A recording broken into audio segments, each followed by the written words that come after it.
이란으로부터 공격을 당한 줄만 알았던 중동 국가들, 이란 본토를 공습했거나 또는 교전을 벌이다 이란 혁명 수비대를 체포하는 일이 벌어졌습니다. 전선이 넓어지는 양상입니다. 박지한 기자입니다.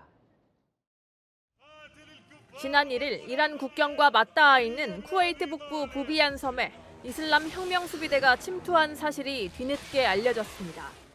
무장대원 6명이 어선을 타고 침투했다가 쿠웨이트군과 교전을 벌였고 그중 4명이 현장에서 체포됐습니다.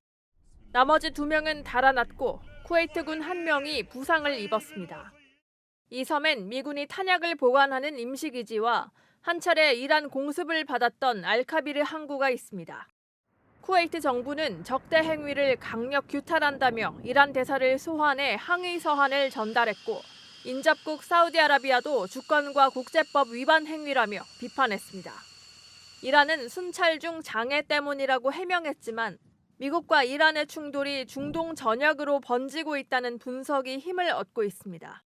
로이터 통신은 사우디아라비아가 지난 3월 말 이란을 수차례 공습했다고 보도했습니다. 사우디아라비아가 중동 내 대표적 라이벌 국가인 이란 본토를 직접 타격한 건 이번이 처음입니다. 아랍에미리트도 지난달 보복 성격으로 이란 남부 정유시설을 공습한 것으로 드러났습니다.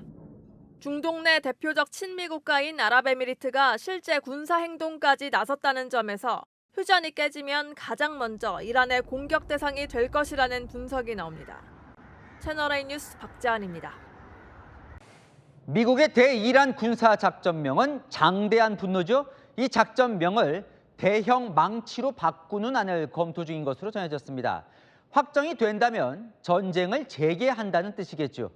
이란은 호르무즈 해협 범위를 10배 넓히겠다고 경고했습니다. 문예빈 기자입니다. 미국이 이란에 대한 군사작전을 재개할 경우 작전명을 바꾸는 방안을 검토 중인 것으로 전해졌습니다.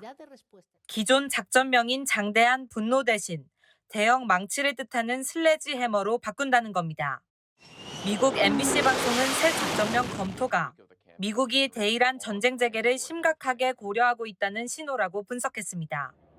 이에 맞서 이란은 호르무즈 해협 통제를 강화하고 있습니다. 이란 혁명 수비대는 호르무즈 해협의 범위가 전쟁 전보다 10배 넓어졌다고 주장했습니다.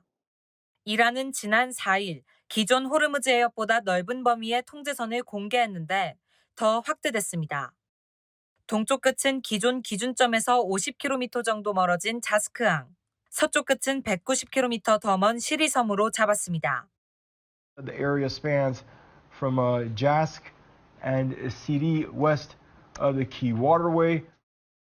기존 해협을 넘어 오만만과 페르시아만 안쪽까지 감시하겠다는 의도로 읽힙니다. 이란군이 사실상 무력화됐다는 트럼프 대통령의 주장과 달리 이란의 미사일 발사 능력이 여전히 작동하고 있다는 분석도 나왔습니다.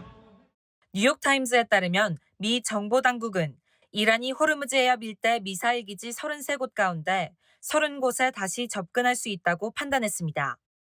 또 이동식 발사대와 전쟁 전 미사일 재고도 각각 약 70%씩 유지하고 있는 것으로 알려졌습니다. 채널A 뉴스 문예빈입니다.